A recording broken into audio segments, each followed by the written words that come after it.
कहानी की शुरुआत एक लड़की से होती है जिसका नाम सोपी होता है। वह एक यतीम खाना ऑर्फनेज में रहती है क्योंकि उसके माँ बाप मर चुके हैं। रात के समय सोपी अपने कमरे में घूम रही होती है। वह अपने हाथ में एक नर्म सा कपड़ा पकड़े हुए होती है और अपने एक हाथ को साफ कर रही होती है। जब सोपी उस राक्षस का हाथ देखती है तो वह बहुत ज्यादा डर जाती है और उस राक्षस से भागने की कोशिश करती है, लेकिन वह राक्षस सोपी को अपने साथ एक ऐसी दुनिया में ले जाता है जहां सारे बड़े बड़े राक्षस रहते हैं। सोपी उस जगह से निकलने की कोशिश करती है, तभी वह बड़ा राक्षस उससे कहता है कि यहाँ से बाहर निकलने का कोई रास्ता नहीं है और तुम्हारे पास कोई ताकत भी नहीं है। यह सुनकर सोपी और भी ज्यादा डर जाती है। उसी समय वह बड़ा राक्षस सोपी को उठाकर अपने हाथ की हथेली पाल्म पर रख देता है। तभी सोपी को समझ आता है कि वह राक्षस उसे शायद खा जाएगा। फिर उसे बाकी राक्षसों की आवाजें भी सुनाई देती हैं। वह बड़ा राक्षस सोपी से कहता है कि यहाँ और भी बहुत बड़े राक्षस हैं जो इंसानों को खाते हैं और उनका तरीका ऐसा है कि वह इंसानों को पकड़कर चबाते हैं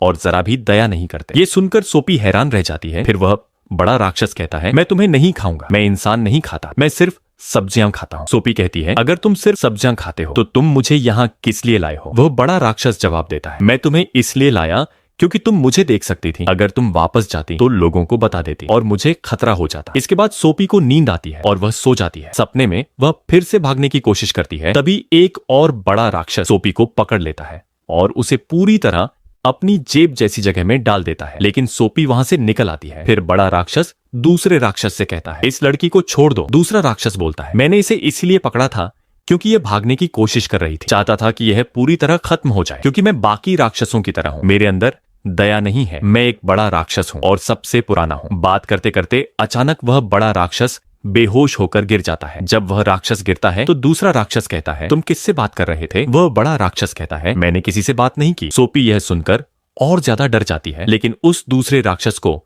इंसान की गंध आती है क्योंकि वह इंसान खाने वाला राक्षस होता है। वह कहता है कि उसे सोपी को जरूर खाना है। तभी सोपी उस सब्जी के डिब्बे को छुपा देती है जो बड़े राक्षस ने खाया था। फिर वह सब्जी उस दूसरे राक्षस को दिखाती है जिससे उससे इंसान जैसी खुशबू आती है और वह मजे से उसे खा लेता है। तभी बड़ा राक्षस कहता है, यह मत खाओ, यह मेरा खाना है, तुम इंसान खाते हो और मैं सब्जी खाता हूँ। इस दौरान सब्जी नीचे गिर जाती है और सोपी बच जाती है। फिर बड़ा राक्षस उसे एक और जगह लेकर जाता है। सोपी उससे पूछती है, क्या वहां तुम्हें चोट लगेगी? वह कहता है, तुम मेरा कुछ नहीं बिगाड़ सकती, लेकिन वह जगह बहुत खतरनाक है। फिर भी वह सोपी को अपने साथ ले जाता है। वे एक ऐसी जगह पहुंचते हैं जहां सारे राक्षस इकट्ठा होते हैं। वह बड़ा राक्षस उन राक्षसों के सामने खड़ा हो जाता है। तभी एक बड़ा राक्षस उस पर हमला करता है और उसे नीचे गिरा देता है। फिर वह बड़ा राक्षस पूछता है कि वह कहां जा रहा है। दूसरा राक्षस पता करता है कि बड़ा राक्षस इंसानों की दुनिया में गया था। वह कहता है कि इंसान उनके दुश्मन है। सोपी इस मौके का फायदा उठाकर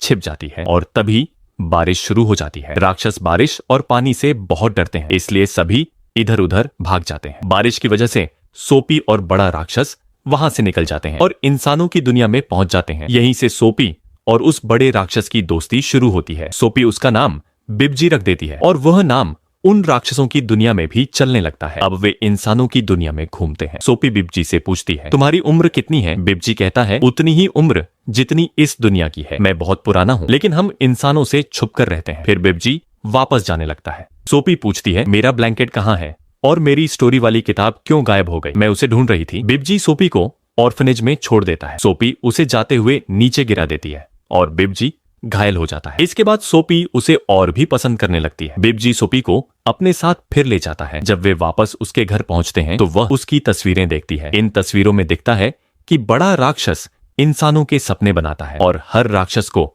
इंसानों के लिए सपने तैयार करने होते हैं। राक्षस इंसानों के सपनों में जाता है और उन्हें अलग अलग चीजें दिखाता है। बिब्जी एक सपना तैयार करता है जिसमें सोपी को भी वह दिखाता है। फिर बिब्जी और सोपी एक रानी क्वीन के सपने में जाते हैं। रानी डर कर उठ जाती है और अपने मददगार को बुलाती है। वह कहती है कि उसने बहुत बुरा सपना देखा। मददगार कहता है, कोई बात नहीं। रानी खिड़की का पर्दा हटाने को कहती है। पर्दा हटता है तो सोपी दिखाई देती है। फिर बिब्जी भी वहां आ जाता है। सोपी रानी को सब कुछ बताती है और राक्षसों की दुनिया की पूरी बात समझाती है। जब वे अपनी दुनिया में वापस आते हैं तो सभी राक्षस गायब होते हैं। सोपी को एक सपना आता है जो वह रानी को देती है। रानी वह सपना नीचे गिरा देती है और सारे राक्षस अपने किए पर शर्मिंदा हो जाते हैं। लेकिन सबसे खतरनाक राक्षस को डर नहीं लगता और वह सोपी को खत्म करने की कोशिश करता है। तभी रानी की सेना हेलीकॉप्टर में आती है और सभी राक्षसों को एक अलग द्वीप आइलैंड पर फेंक देती है। वहाँ इंसान नहीं होते, सिर्फ सब्जियां होती हैं और राक्षस वही सब्जियां खाकर जीते।